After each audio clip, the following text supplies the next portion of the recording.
সালামু আলাইকুম। আশা করি আপনারা সবাই ভালো আছেন। আলহামদুলিল্লাহ, আপনারা তো আমিও ভালো আছি।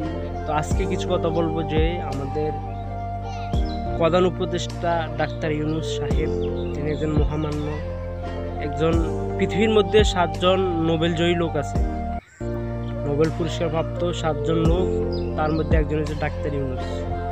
আমি তাদেরকে হাজারো স্যালুট জানাই ডাক্তার ইউনূসকে, যে উনি আমাদের মধ্যে এরকম ছোট্ট একটা দেশকে, ছোট্ট একটা বাংলাদেশে বিশ্বের কাছে পরিচিত করে দিবে।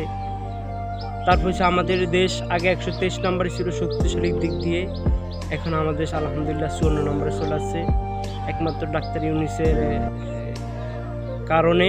আর ডাক্তার ইউনূস এই পদে আসার কারণে বুঝতে পারছেন ডাক্তার ইউনূস কীরকম একজন লোক, সেজন সেরা খেলা ডাক্তার ইউনূস। আমরা চাই যেন ডাক্তার ইউনূস আরও আপনার এসে 5 বছর থাকুক আমার বাংলাদেশটাকে। বুঝতে পারছেন আসলে ভাই, আওয়ামী লীগ সরকার 17টা বছরে বাংলাদেশে ছিল, তারা সব লুটুফুটি খেয়ে যাচ্ছে, দেশের জন্য কিছু করে যায়নি। আপনার বিগত 1971 সাল থেকে 2008 সাল পর্যন্ত যত টাকা ঋণই না হয়েছে, তার চেয়ে 74 গুণ ঋণ হয়েছে 17 বছর আওয়ামী লীগ আমলে। বুঝতে পারছেন আপনি তারা দেশটার কী পরিমাণ লুটুফুটি খেয়ে গেছে, বুঝতে পারছেন। এবং আবার দেখেন না, আরেক দল বলতেছে যে নির্বাচন দেয় না, কেউ ক্ষুধার্ত, কেউ 70 বছর খায় নাই, মানে একদল খেয়ে গেছে আরেক দল খাওয়ার জন্য ব্যবস, বুঝতে পারছেন। আর আমাদের ডাক্তার ইউনূস সাহেব, তাদেরকে আমরা হাজারো স্যালুট জানাই, বুঝতে পারছেন, হাজারো স্যালুট জানাই আমরা ডাক্তার ইউনূসকে। এই অবস্থা,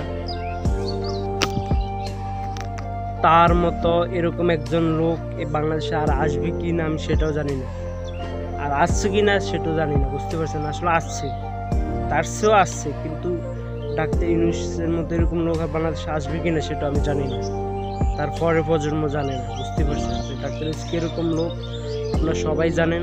তা আমরা আরও চাই যেন ডাক্তার ইউনূস আমাদের বাংলাদেশে আরও 5টা বছর জন্য থাকুক, 5 বছর না হোক, অন্তত 2-3 বছর থাকুক আমাদের বাংলাদেশটার জন্য।